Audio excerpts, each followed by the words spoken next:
Hey YouTube, signing on. Isaac Ivan 1110 signing on. Today my topic is going to be swordsmanship. If you're wielding a sword or a knife, it's all about your stance and your swordsmanship. It's about both. They're like a combination. You have to have one has to be great for the other to be great, and the other has to be great. You could be defeated without. You need both to be non-defeated. My personal preference.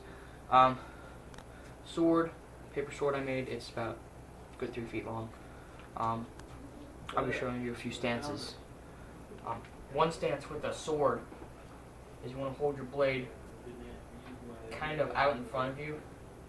You don't want to be holding it back here, you won't have enough time to block attacks. So hold it kind of out in front of you, not here. Hold it here. Don't hold it high, don't hold it too low. You want it like right in the middle. Yeah. That's what you're doing. If you're wielding a knife, you kind of want to keep one side in front of your face and one hand back. The knife is for offensive use, the hand is for defensive. And another sword project I've been working on is my paper mache broadsword. It's a bit small, short. Sheath, it was easy to make. I just took paper and outlined this. This, it's about 1 inch thick, I'd say. Somewhere close to there. It does have a point, if you can see that. It does have a point. The sheath, I have 2 flaps here. I have 2 flaps, a flap here and a flap here. This one is like a guide flap. It helps the sword slide in easily. And this is one where you'd like, if I had it open, you could like run your belt through it, and it would hang on your waist at belt level. But one of the great things about sword is you can hide them easily underneath cloaks. So if you get like buy a cloak or something, you can just like put your sword up against your hips and or up against a hip and you'd be perfectly fine. And you can like still draw it. You just have to draw it straight up instead of out. When you draw a sword, you usually draw out. But if you have a cloak, you have to pull it straight up.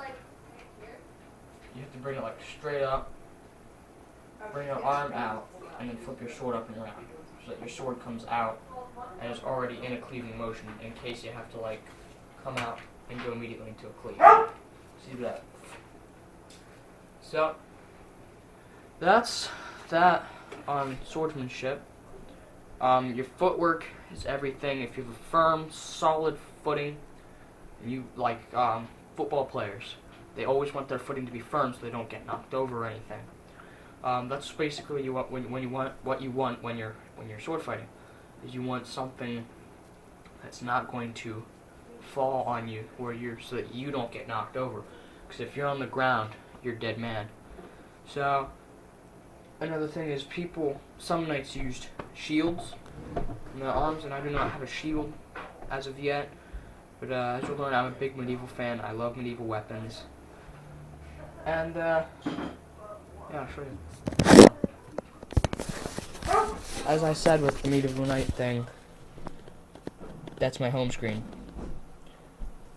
It's an awesome knight picture. Anyway.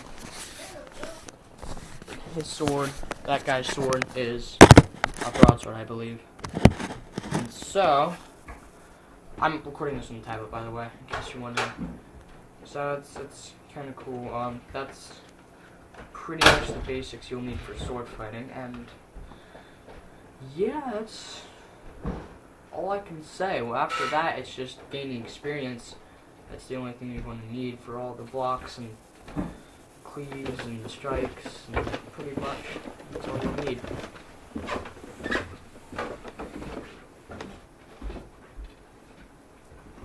But once you have the technique down, you'll be perfectly fine. All you'll need to do is know how to counter with a sword.